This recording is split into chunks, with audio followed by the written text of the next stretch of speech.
Good evening, and we begin with multiple new sightings of a fugitive police call armed and dangerous in Columbia County. Thanks for joining us. I'm David Molko. The latest reportedly on a home surveillance camera in the community of Westport tonight. That's about 23 miles west of Rainier, where he was spotted earlier today. Now, police have not confirmed where they think the fugitive, Kevin Reynolds, might be at this very moment. Investigators, though, say he has been on the run for weeks, and now a number of small communities are caught in the middle. Catherine Cook with our update from Columbia County.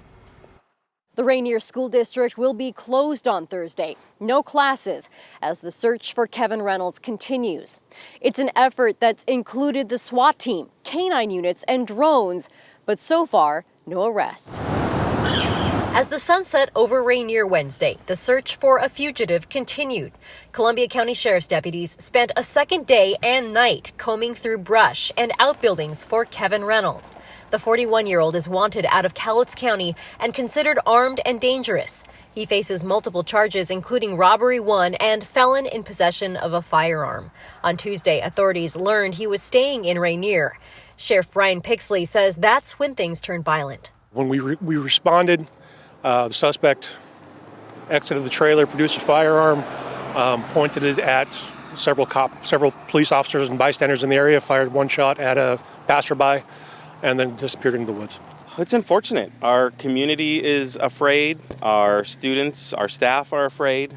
Dr. Joseph Hattrick is Rainier School District Superintendent. Around 12:30 Wednesday, he activated a lock-in, keeping kids inside in cooperation with the Columbia County Sheriff's Office.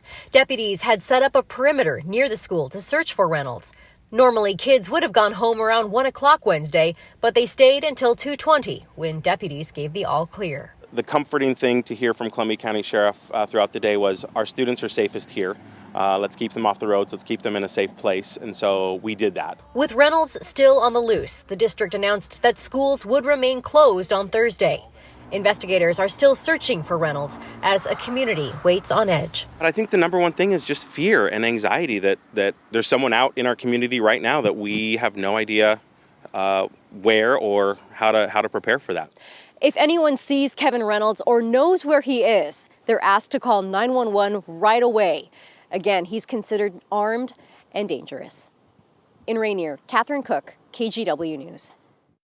And we, of course, will keep you posted. We've got an update tonight on 2 suspects shot by police in Washington earlier this week. It turns out the pair were wanted for a homicide and carjacking in Clackamas County, and now we are hearing from one of their alleged victims. Now, on Monday, police in Lewis County spotted the suspects and chased them up I-5 to the town of Grand Mound. That is where the pair allegedly shot and tried to carjack one driver, and then moments later, they targeted a witness, another driver named Jerry. Investigators say the suspects took off with Jerry's truck with his dog Brutus still in the back seat.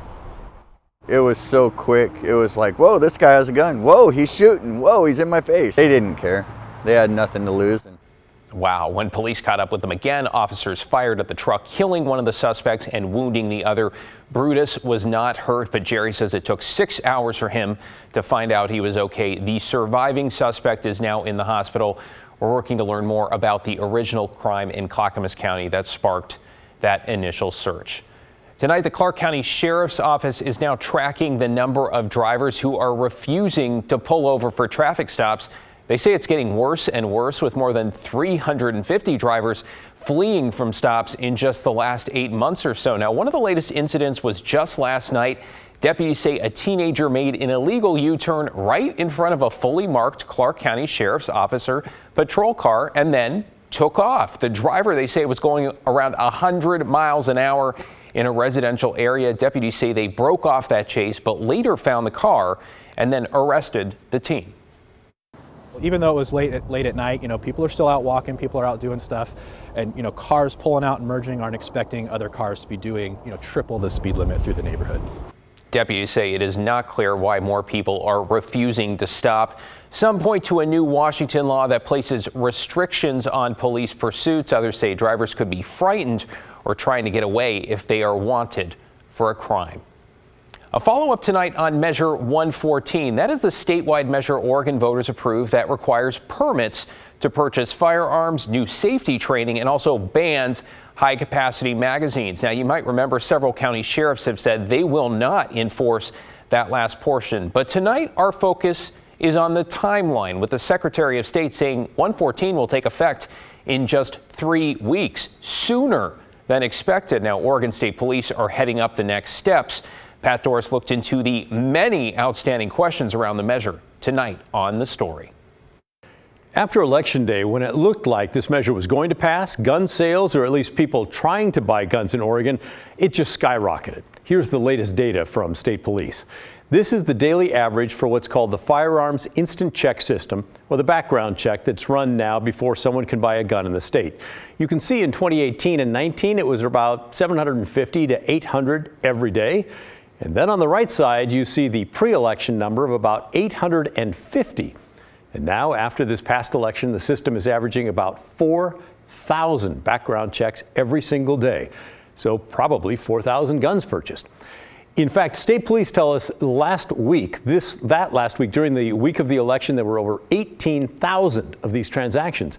And if you're thinking of heading out to buy a gun before Measure 114 is set to take effect, well, we have bad news for you. There's already quite a backlog. You can see the backlog jumped right after the COVID restrictions took effect in early 2020 and then fluctuated for 2 years before being eliminated over this summer, and then spiked just before the election and is on the way to the moon ever since. So here's what happens next under Measure 114.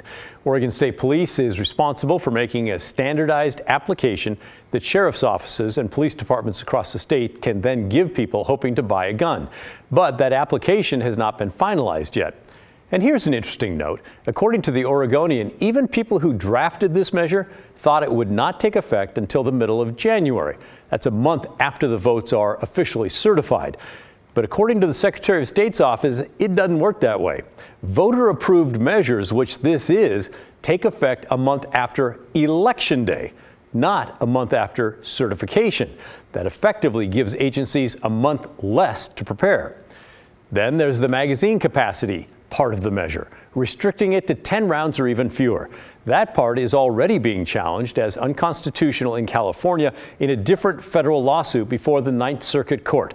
The Ninth Circuit also has jurisdiction over Oregon, so if they rule that unconstitutional in California, that would effectively slash that part of Measure 114 in Oregon as well. Now look, we know you have a lot of questions about 114, and we'll be answering more of those Thursday on The Story. You could also email me directly. Email me your questions. The address is thestory@kgw.com. And that team reads every single one. You can catch The Story for more in-depth looks at the big issues affecting our community. That is every weekday at 6, only here on KGW. More than 100 people came together this evening in Coeur d'Alene to remember the 4 University of Idaho students who were murdered. The victims are Ethan Chapin from Conway, Washington, and 3 young women from Idaho, Xana Kernodle, Madison Mogan, and Kaylee Gonzalez. All were 20 or 21 years old, and the 4 were close friends. At the vigil tonight, classmates comforted one another and shared memories. I remember when I first met Xana, 2nd grade. She's just always like so nice. She never was rude to anyone. I don't know anyone that didn't like Xana. I did cheer for a couple months with Kaylee. She was super welcoming and helped me in times that I needed it. Police found the 4 victims in a home just off campus. They'd been stabbed to death. Authorities say the attack appears to have been targeted, but no word on a suspect or a possible motive.